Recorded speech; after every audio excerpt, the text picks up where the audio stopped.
Tomato দিয়ে আমরা বাঙালিরা বা ভারতীয়রা সাধারণত রান্না করে থাকি। এটি আমাদের কাছে একটি খাদ্যবস্তু।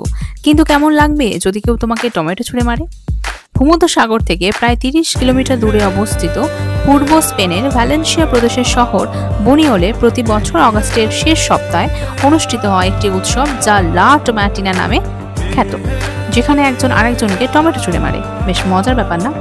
এই উৎসবের সূচনা হয় 1945 সালে, যখন বুনিওল শহরের এক প্যারেডের সময় তাতে অংশগ্রহণকারী দুই দলের কিশোরদের মধ্যে একটি মারামারি শুরু হয় এবং তারা একে অপরের দিকে টমেটো ছুঁড়তে থাকে। এই ঘটনাকেই কেন্দ্র করে পরে এই বিখ্যাত টমেটো যুদ্ধের সূচনা হয়, যা পরিচিতি পায় লা টোমাটিনা নামে।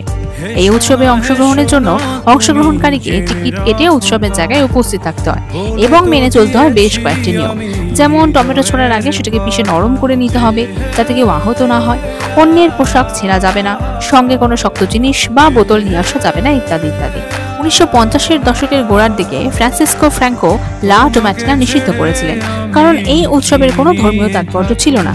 তবে এতে অংশগ্রহণকারীদের থামানো যায়নি। জনগণ নিষেধাজ্ঞার বিরুদ্ধে প্রতিবাদ করে এবং আরও অংশগ্রহণকারীদের নিয়ে আবারও উৎসবটি অনুমোদিত হয়।